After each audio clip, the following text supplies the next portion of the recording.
Հայաստանում ամբողջությամբ կներդրվի անապահովության գնահատման նոր համակարգը։ Կառավարության ընդունած որոշմամբ ավարտվում է Կոտայքի և Սյունիքի մարզերում իրականացված փորձնական փուլը և նոր մեխանիզմը կգործի արդեն հանրապետության ամբողջ տարածքում։ Հիմնական գործոնը, որով դուրս էին մնում որոշ ընտանիքներ, դա նախկինում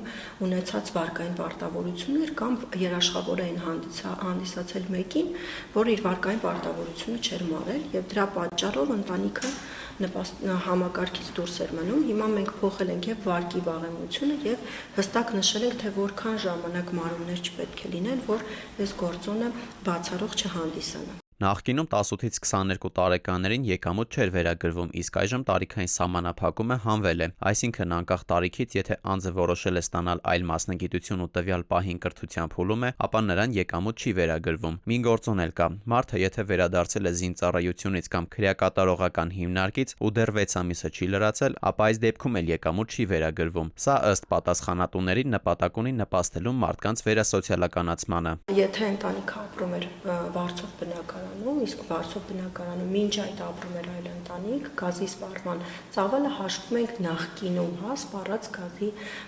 ամսական տվյալների հիման վրա, բայց դա իրականում այս ընտանիքի գազի սպառման ծավալները չէին։ Հիմա դա բերել ենք հետագայում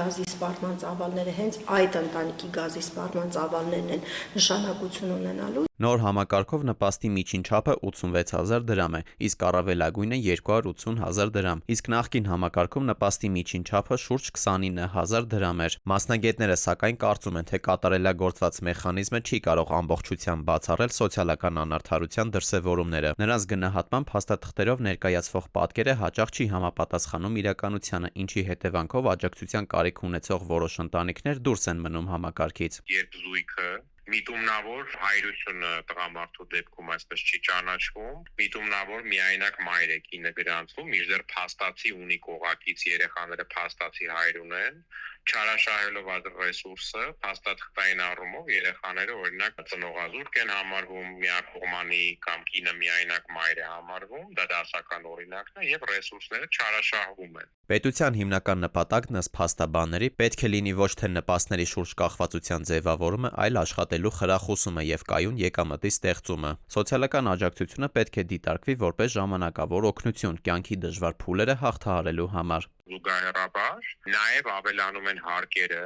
աշխատողների հարկերը, ձեռնարկատերերի հարկերը եւ այլն, ուստեղ ստացվում է այդ Ռոբին Հուդի քաղաքականությունը, որ այսպես ճակերտավոր հարուստներից վերցնել բաժանել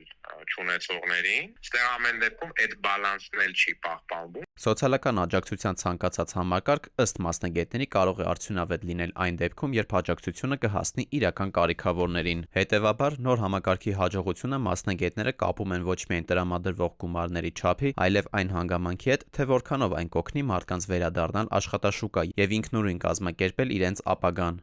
Դավիթ Թադևոսյան, ժամը լրատվական։